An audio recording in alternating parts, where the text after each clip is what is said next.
really proud that WHO Southeast Asia invited, the regional office invited Ritu to speak as a patient voice in one of their sessions on cancer control.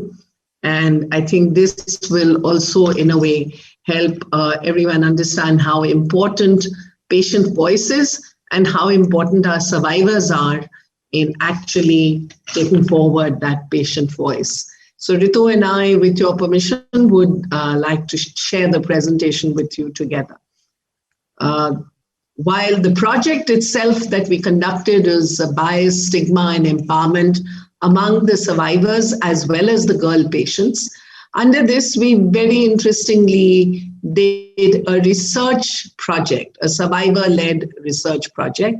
And this is important because mostly survivors or patients do not undertake research, but we have good support in CanKids and in India from our doctors and from the oncology community to help our survivors and our patients understand and parents understand how to put together a study. We also got ethics approval for this study, and we are proud to present this today. So the study is conducted by Kids Can Connect, which is our teenage and young adult childhood cancer survivor group of CanKids. As you all know, our society works across the country. We work in over 106 treating centers in 47 cities and 23 states of India. And we work across the spectrum of support from 0 to 19 years of age as patient navigators and advocates. And we're really proud to have these two big parent and survivor groups of people who have been through the cancer journey and want to come back and engage as patient navigators and patient advocates. So our survivor group today has over 1,000 members, and we started with 6 back in 2006, and Ritu was among the founding members. And today we have 10 chapters across the country, and that's the India map for those of you who don't know the India map. But where there are a fantastic lot of young people who are really good patient advocates and ambassadors for the cause. We believe it is important to invest in building up our survivors, in empowering our survivors, because today's survivors will be tomorrow's leaders for the cause. And our survivors need very good ambassadors and leaders for the cause. So I'm going to let Ritu tell you how she leads the Girl Brigade and how they came up with the study. Ritu. Hi everyone, thank you so much for the opportunity. And I'm here presenting again in the CCIN Asia's platform. So talking about the Girl Brigade and the peer group, which we have prepared under our Kids Can Connect group, it's basically to empower girl survivors. Can you hear me? Girl cancer survivors are registered under Kachika members. 260 loh. Yeah, so basically our objective here is to make a peer support group and friends with each other to fight against stigma.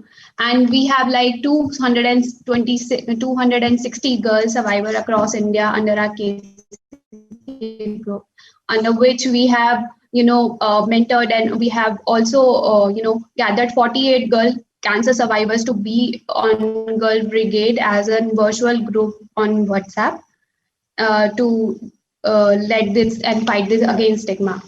So we started this project in 2013 in February during ICCD program, and it has been fantastic 7 to 8 years now. And I'm proud to say that we started this project with 9 girl patients and survivors in PGIMS Rohtak, one of the hospital in Haryana, India. And now today there are like 120, more than 120 girl survivors and patients who are associated with this project and are beneficiaries.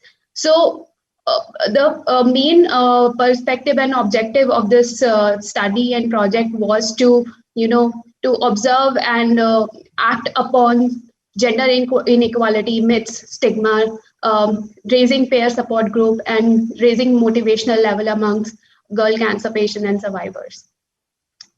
So the first phase of this study was done in 2013, as I just mentioned.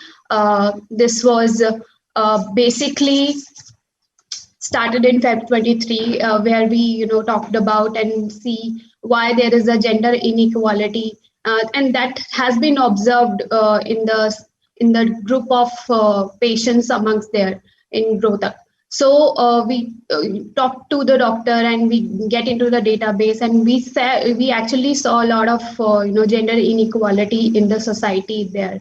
So there was a stigma attached to cancer. People do not wanted to talk about it. So we had a lot of open house session with patient. We had house visit as well. So we found that we need to really work upon it, and hence we started making some intervention under Girl Childhood Cancer Project for patients and survivors.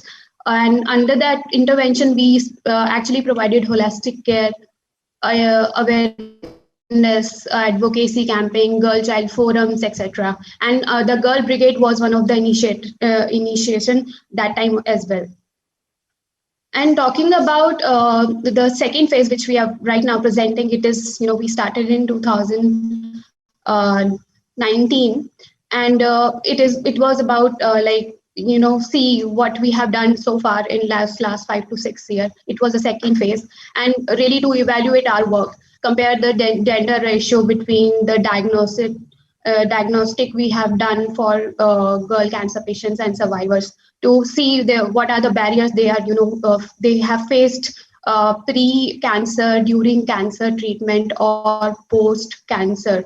So and lastly, to really empower the girl survivors to deal with their long-term side effects, to make them aware how to cooperate with them.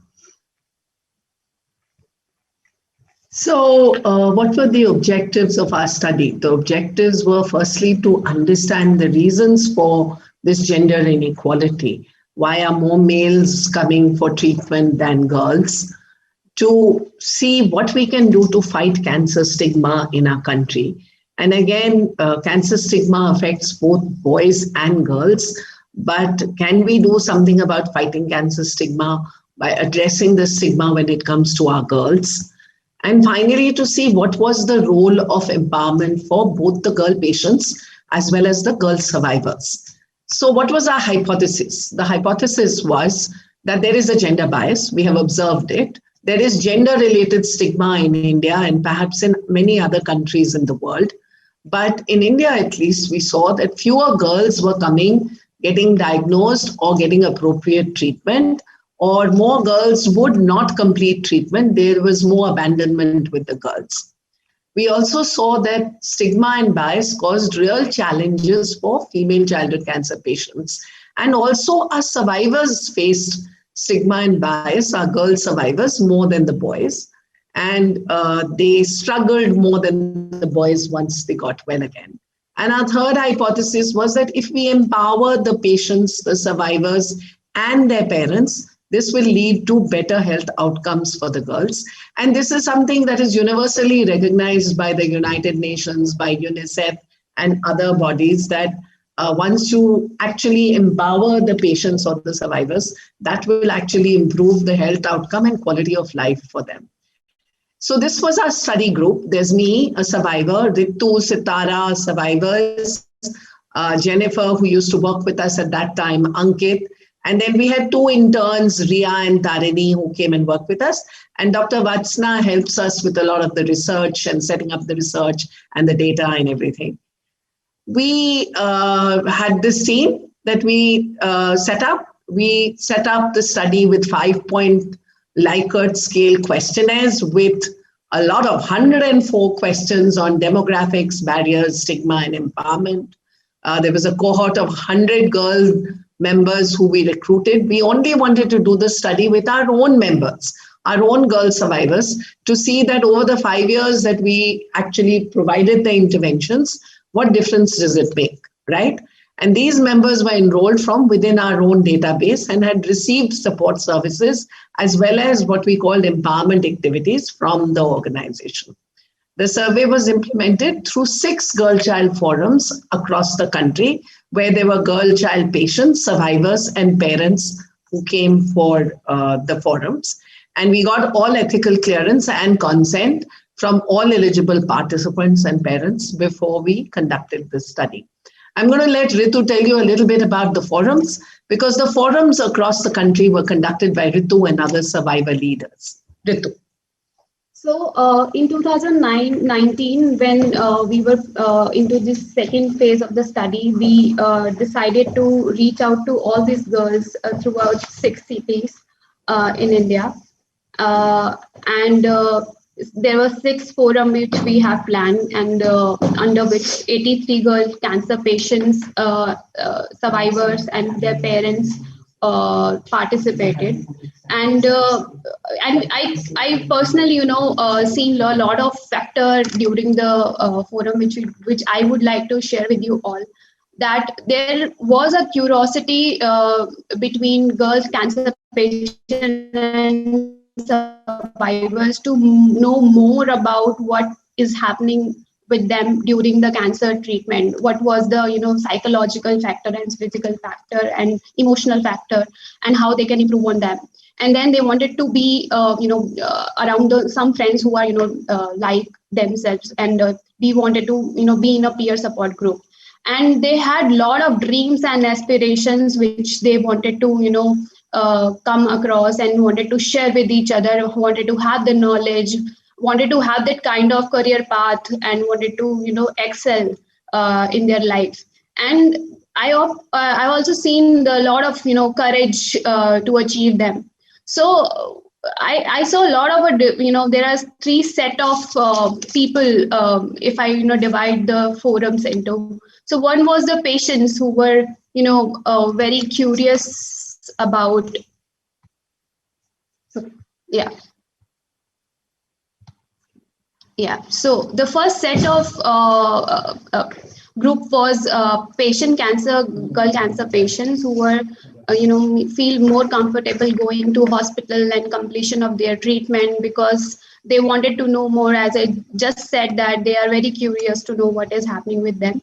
They feel passionate to be to build themselves as a confident person in the society, and they wanted to talk more and raise their voice for their rights. And how they are doing it, it's because they are surrounded by people like us, NGOs and doctors, and who are the supporting system for them. And lastly, they wanted to participate in everything so that they can be exposed to the society, and they wanted to make aware that I am the person who wanted to build as a normal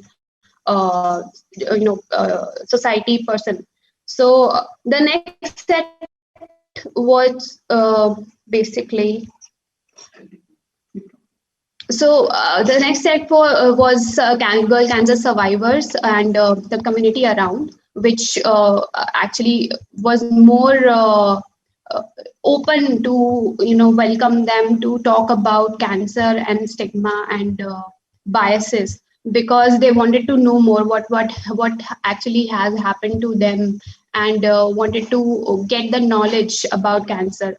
And the third set of group was the family and the parents, which I saw a lot of encouragement and about their daughters to be something in their life after curing cancer, and wanted them to make a good career. So in order to do all these things, which earlier we in the phase 1 we have designed the interventions. We started with firstly girl child forums with many years, and basically the idea was to have an open house discussion about issues and applaud them for their achievements.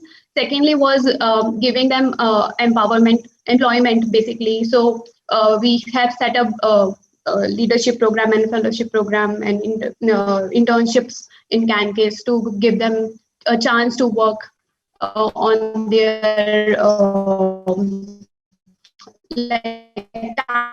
talents.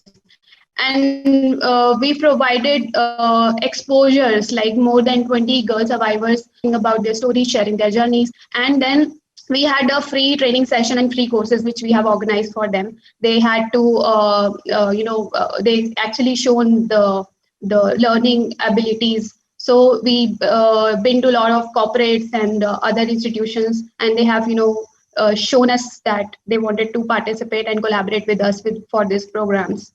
And holistic care is one of the important aspect of this study and project, because it includes the completion of treatment support, fertility clinics, focus in nutritional care, psychological sessions, and follow-up clinics, which is, I think, very, very important. Till now, it's been like 17, 18 years, and I'm personally doing the follow-ups, and it's been really nice to get in touch with doctor and speaking to them. So this is what I told them also, why it is important to keep the good care of their health.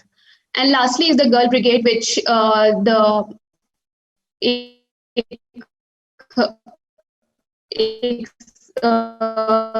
it's a psychological and like us, and to whom we can share the internal feelings of ours. So coming then to the study itself and what we perceived, first off, bias. From all the interventions that we put in over the period of time, we found that when we first started back in the period 2002-2004, the ratio of males to females was 87 to 13. And over the next 5-year periods, as we plotted it, gradually we are seeing more girls coming forward for treatment, taking the social support that is required, and also joining our survivor group. So that is really helping us feel that we have moved in the right direction, and that this is what is needed to make sure that we are taking care of the bias aspect of it, right? And that, with all the empowerment activities that Ritu has mentioned, will make a real difference to what we are trying to achieve, both for children coming for treatment as well as for the survivors themselves. We also then looked at the Likert scales that I spoke of. So what were the challenges during treatment? And we found that from the responses we got to the questionnaire, 67% of them said travel to hospital was a problem. 70% said disruption in education. 61% opted also to say lack of finances was an issue. 59% talked about coping with the initial symptoms. Similarly, when we looked for reasons for stigma, look at their reasons, right? So a lot of them said one was the painful treatment and the procedures. For many of them, body self-image, losing of hair was a problem. For 52% of them, just missing studies, dropping out associated with the stigma of cancer and their fear of it. And 50% of them actually marked off that they had a real problem with a fear for the future. We looked then at the embalming challenges. What we talked earlier about the challenges that were faced during treatment by the patients. And remember, we were asking our survivors. So they were talking about their memories from when they were children and when they were getting treatment. But we also talked to them about their challenges today as survivors. And 38% of them have a feeling of anxiety and depression. 38% of them are unable to get insurance. Many of them have problems because their families are anxious about health. And many of them continue to struggle with their studies. Finally, coming to the empowerment piece, and this is the piece that Ritu spoke about, actually we found that for many of the survivors who were part of the group, they all recognized the model of involving survivors. They all felt that this model of providing the social support, providing the counseling made a real difference to their lives and would make a difference to the lives of other patients. They all felt counseling their parents. Look at that number. A lot of the survivor girls said, we need our parents to be counseled too. We may grow up and we may want to do things, but our parents continue to be afraid for us. And that sometimes pulls us back. And we don't want to be pulled back. They said the more we come out and speak, the more we participate, the more we go for awareness activities, the more we go out on rallies, the more we see other girls doing all this, the less afraid we are, and the more we know that we can take care of our health and we can help other new girl patients as well. And 86% of them said we believe that this model of building up survivor leaders actually really helps all of us, because we begin to feel like leaders and we begin to feel more empowered to help and motivate other girl patients. So these were important points that came through. And so we finally concluded that the creation of Kids Can Connect group, the Girl Brigades, having girl child cancer role models has really resulted in empowering girl child survivors to take charge of their own health, to make decisions, and to reduce stigma and bias. The second conclusion was that girl child survivors can motivate other girl child cancer patients and their parents, and thereby reduce bias and stigma. So there is a real role for having more girl forums and having more girls join the Girl Brigade as girl leaders who will inspire other people. And finally, important to provide social support and counseling, not only for the girl survivors, for them to help each other and their peers, but also for the patients. So our girl survivors need to play a bigger role in actually our hospital activities, where they are able to talk to the patients regularly. And like we talked in the previous session during the COVID session, the more we are able to do this online, the more easily we're going to be able to tackle this, rather than the girls, because many of the girls are now trying to find jobs, they're trying to find other things in their lives. But if these are online sessions, then they will be more comfortable in being able to do this. Ritu is here today because it's a Sunday, otherwise she's a working woman. So if we were able to do this online, then it is much easier, and all of a sudden we feel that, okay, we can do much more with this than we have been able to do in the last 5 years. So finally, I am so proud of Ritu. She is our leader when it comes to our girl child survivors, but really to tell you that it is so important that their patient voice is heard, and empowering them is a big piece of removing bias and stigma against cancer, but also in fighting our war against childhood cancer. Thank you from the Kids Can Connect group, and thank you from all our girl survivors. Yeah.